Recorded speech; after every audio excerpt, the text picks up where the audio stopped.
Good morning, everybody. Sunny day in San Francisco, so let's be happy for that. Thank you so much to Propeller, to the Niners, to all of you for making time for us today, and it's my great pleasure to be speaking here with Stephanie Rogers of the 49ers, and just like there's so much to dig into having the Super Bowl here, what you've done with the team over the last few years. So we'll get into that. But tell us a little bit about yourself, if you would, just at the top, the current role, and then some of the experiences you've had, because it's super interesting stuff. Oh, thank you. Thanks everybody for coming, and welcome to Super Bowl 60 week. Let's go. I love that. We are very proud of the weather. I'm going to keep talking about it because in San Francisco it's hit or miss, so we need to give it its kudos, right? So anyways, lovely to meet everybody here. Stephanie Rogers, Executive Vice President of Marketing for the 49ers. Very proudly, associated with this incredible legacy brand. This is one of the most iconic brands in American sports and in sports globally. It's an absolute dream come true. I tell everybody I have my dream job. I say that often to my team. A few of them are here, and they hear it all the time. So, yeah, a little bit about me. Born and raised in Iowa, so very, very small town, one stoplight. We got a subway when I left for college, and that was like a huge deal for us. And I just always dreamed of working in sports. This was the only thing I ever wanted to do. I just believe in the power of sports so much, both in what it gives to you as a young athlete, which I loved playing. I was never good enough to go very far, so that's why I work in sports now. But it's just a really powerful uniting force. I think there's nothing more transcendent than sport. And so that's always been my career. From my hometown, I went to the University of Iowa, proud Hawkeye as well. And then I spent the majority of my career in professional golf. So I worked for the PGA Tour for about 8 years, was working on content and marketing for tournaments that the PGA Tour owned and operated, and got to go to a lot of really incredible places around the world and work with huge athletes like Tiger and Rory and all of those guys, and really got to experience the breadth of how sport can bring a world together, even if you don't necessarily know exactly, the language that you're speaking or the people that you're, sitting next to. From golf, I went to the NHL, which that was quite a transition. We had a major drama in the PGA Tour when somebody walked in somebody's line. I don't know how many people here golf, and it was an intentional move, and it was like big drama. And then I go to hockey, and you're like cheering on fighting on the ice. I'm like, great, love it, here we go. So I spent 2 amazing years in Las Vegas. Absolutely some of the most transformative years, I think, of my career in terms of creative thinking. It's the most interesting media market that you'll ever experience, and we were very blessed with depth of fandom there. Many of our, casino partners and big brands there were fans of the team, so we were able to utilize a lot of really cool moments there. Won the Stanley Cup, so Huge. that was fun to do a parade down the Las Vegas Strip, and then First 5 years, like the fifth year? Sixth year. Sixth year, yep. Right.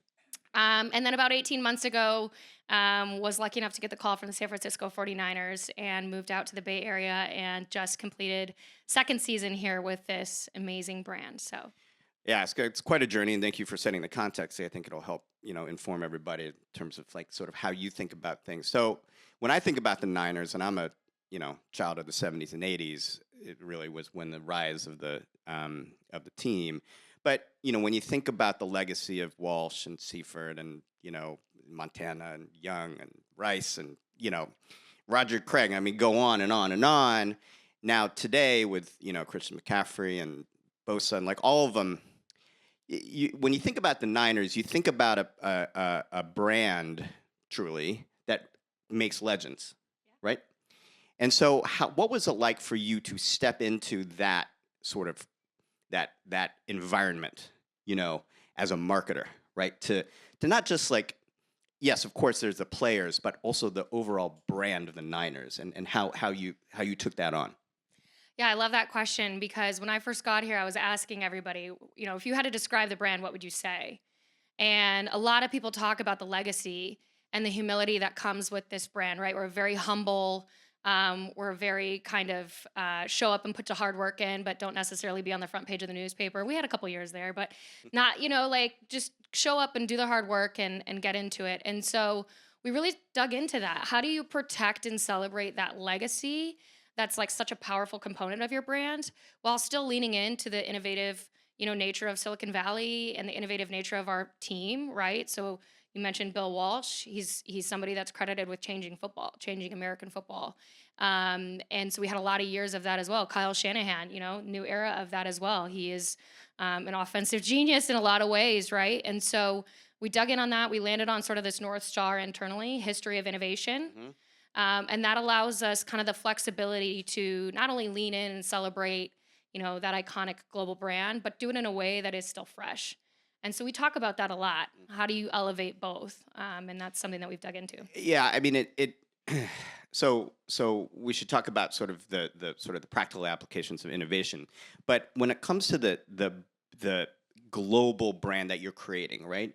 You're not just amplifying the success of the team. You're really trying to create something that's durable beyond the field, right? Outside of the field, right? Yeah, absolutely. So talk a little bit about how you think about that. Like, what are the things that you can do to create a brand that sort of frankly transcends, football? Yeah.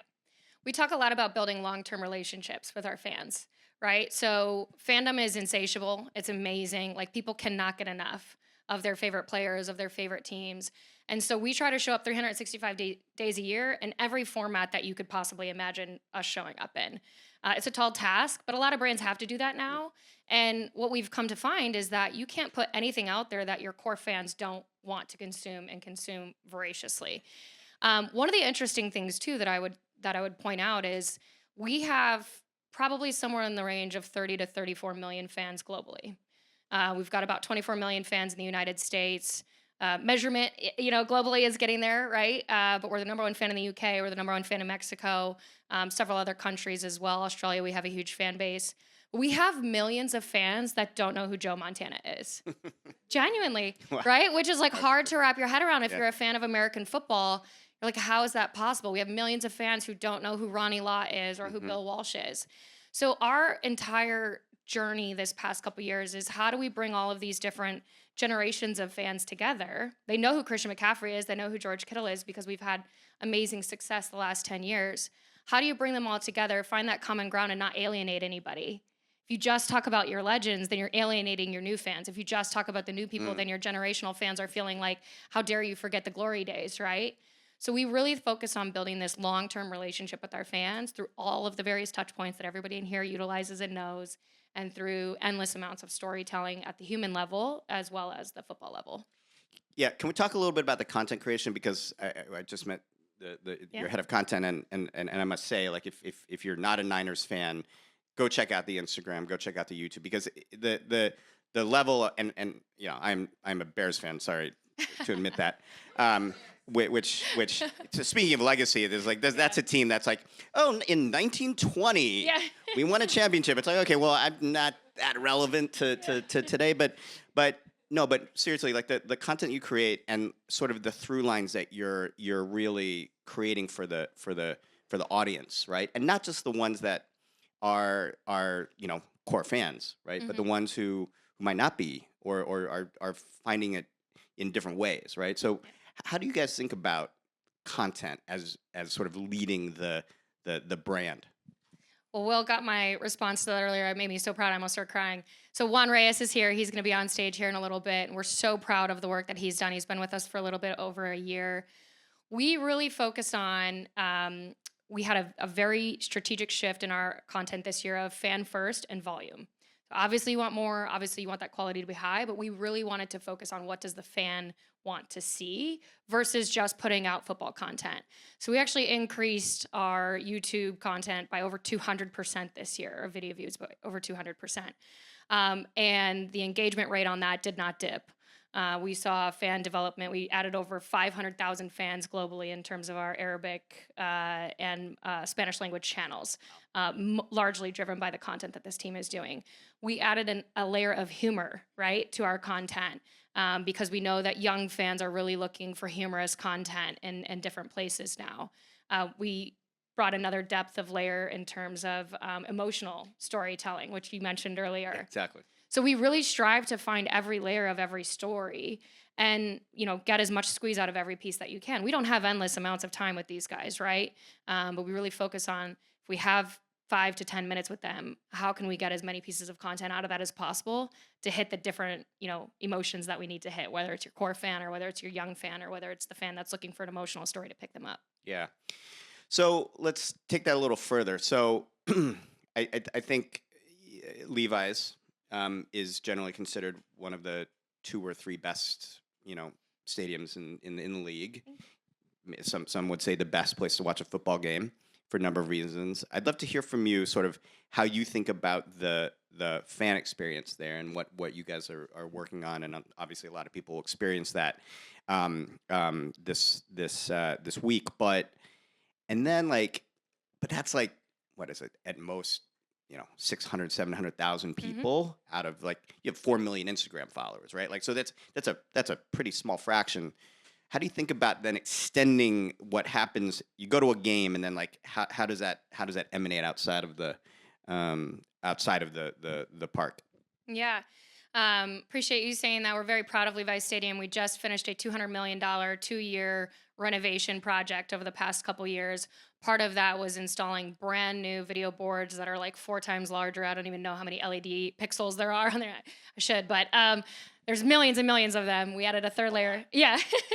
Third layer of LED as well, and a new sound system and sport lighting. So we put a lot of effort into creating this world-class destination for sport and entertainment. I'm excited for everybody to get to see that this week. We tried to bring Levi's Stadium out as much as possible. So that goes back to Juan's team working with our head of game entertainment, Laura Johnson, collaborating on the content that's produced for the in-game experience and pushing that out onto social. So we know we have 70,000 people that can come to our stadium every single week. There's 10 home games, so you're spot on with those numbers. Yep. Well done. But we also know that we have, probably 34 million fans internationally. And so how do you take Levi's Stadium and bring it to them and make them feel very connected to the game day experience? And then how do you bring that, those people that are out watching from really far away into Levi's Stadium every single year? We have a massive amount of fans that travel in every single week. Even fans from, international destinations like Mexico City travel in every single week for our games. So it just all goes back to the intentionality of how you're capturing it and what you're putting out there and how you're making sure that you're connecting the two experiences. There's nothing like watching inside Levi's Stadium. We have over 36 camera angles and 49 screens in our production room for anybody that's a production nerd there. And so we can really show you literally anything that you can't even get on TV. The best viewing experience is inside Levi's Stadium. And so we've put a lot of effort this year into learning how to utilize that and bring that out to our fans that are. Again, as a Bears fan who's been going to Soldier Field, outside. We have plenty of room on our bandwagon. Well, come on. We like secondary fans too. So you've talked a lot about the international, and I do want to dig into that a little bit because I think, when you hear Goodell talking about it, the commissioner, and you talk about, there is clearly, when you think the NFL couldn't get any bigger, domestically, it just keeps getting bigger and bigger. Okay, so let's acknowledge that. Fine. But from a growth standpoint, if you're thinking about growth of the NFL as a business, so much of it is tied to marketing the product, the teams, internationally. And so you talked about the Arabic audience, the Hispanic, what is sort of the roadmap there, would you say, in the next couple of years? Yeah, we take that long-term relationship with our fans' mentality and adjust that internationally as well. So we really try to show up internationally in 3 ways. One is via content, of course, because that's kind of the fastest, easiest, most prevalent way that you can connect with your fans. You have to do it in the right way. You can't just take your English content and translate that, of course. You need to tell the story of what it means, culturally relevant story. Community, so we're always trying to find a way to integrate into the various communities that we're in. So right now our global markets are the UK, Mexico, and the UAE. We just entered the UAE this past year. And so that looks different, right? There in Mexico, there's a lot of core community, type function that you'd get into. In the UAE, it's a very different, segmented type of audience. Like 80 or 90% of the people in the UAE are expats from different countries. So it's different, different segment there. And then competition. So flag football is really our gateway when you think about the long-term relationship. I think you're 40% more likely to become a fan if you start playing the sport. And if you start playing the sport or become introduced to the sport between 8 and 12, you're, I don't even know what percentage, like 47% more likely to be a fan for life of that team. So for us, that's the secret sauce. That's what we've focused on. A lot of other teams will approach it differently. Some of them go in and have a big event. Some of them go in and celebrate around the game. But for us, it's really about that consistency. Mm-hmm. Yeah, it's. I think also the international part of it is it's super exciting because you're going to learn a lot about fandom and passion. Mm-hmm. I mean, think about UK fans, Yeah. right? There's a tremendous amount of like passion. I think translates into anger often, but anyway, I think that's you can learn a lot, right, Yeah. from other territories. Because this event is billed as Rivalry Rewired. I just want to ask you quickly, sort of, how you think about sort of turning up the drama, right, with teams. I mean, clearly, we won't mention the fact the NFC team that's in the Super Bowl here, but how do you think about that in the content, but also like just sort of like in the storytelling, Mm-hmm. as a marketer for the Niners? Yeah, that's a really interesting question because, again, when you think about the different cultural nuances of the markets that you're in, you have to adjust what drama means, right? So when we went into the UAE, like the violence of American football is very off putting and very offensive there. And so, how do you tell the story and celebrate what American football is when that is like broadly known as one of the headlines of like it's this, massively violent sport, the hard hits, the sounds that you get of the helmets, right? And so there's a lot of thoughtfulness that goes into it. We haven't been perfect, right? We've had some things where we had to sort of pull back. But yeah, we really have to do a lot of research. I don't know Mm-hmm. that I answered your question No, specifically there, yeah, but because drama means different things in different sure, markets. yeah. All right. So speaking of the helmets, I have to ask you about this because I'm sort of a nerd about this thing about this. The uniform. Okay, you guys did something this year that I think you did for the first time, which is that you had um, uh, black helmets, Yeah. right? Talk a little bit about that because actually I think there was something around rivalry there, Yes. right? And because that was a really interesting moment, and I remember seeing it on social even at the time Yeah. that you guys were rolling that out. So it was a super interesting, sort of tactically very interesting. Thank you. Yeah. So, very first time we did a black helmet. And our helmet, for those of you who may not follow the 49ers yet, hopefully you do after today, is gold.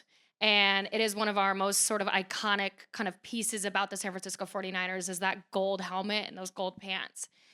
So the fact that we were going to be as audacious as we were and touch the helmet was, as you can imagine, like layers and layers and layers of discussion.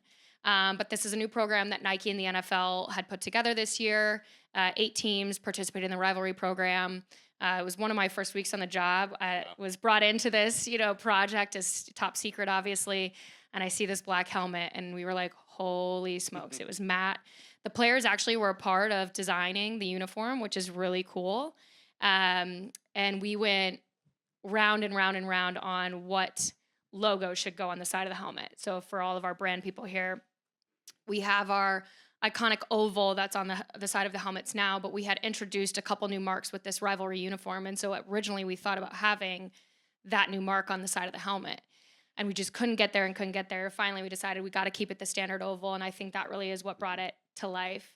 And that uniform popped off. We sold over $8 million in 24 hours around the world. We were the number one selling team, on Fanatics for the season. So we're super proud of that work. Again, the content, we have our partners here from Stereo helped us really bring that to life from a very, very beautiful aesthetic that we rolled out across all of our channels, took over all of our, I like to say, extend the touch point, took over all of our various channels.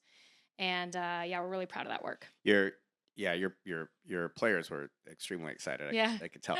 All right, so I know we're running out of time, but I'm curious, sort of talk a little bit about what having the Super Bowl here in San Francisco sort of means to you, to the organization, and sort of what you're hoping to get out of the week.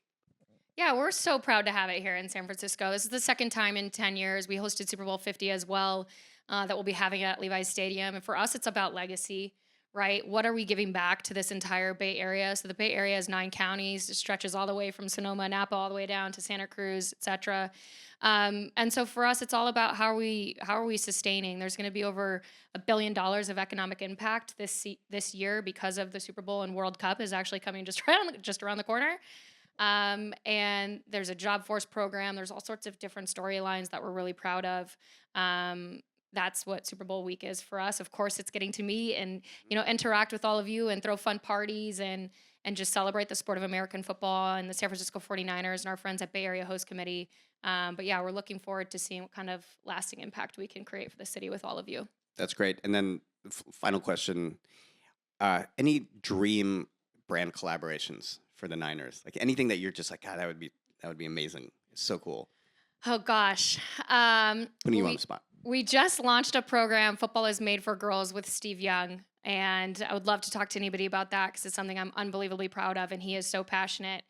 And I've been working to find a way to talk to Barbie about a flag football player because I think that would be really cool. Strong athleticism. They do a lot of collaborations these days. And I think that's kind of the iconic between a San Francisco 49er and a Barbie flag football player. Awesome. Well, shameless plugs, 2 of them. We're going to be speaking to flag football team. Yes. And the National Women's Football Conference later. Yeah, the owner, the CEO of that, and also you will be at Adweek House on Friday.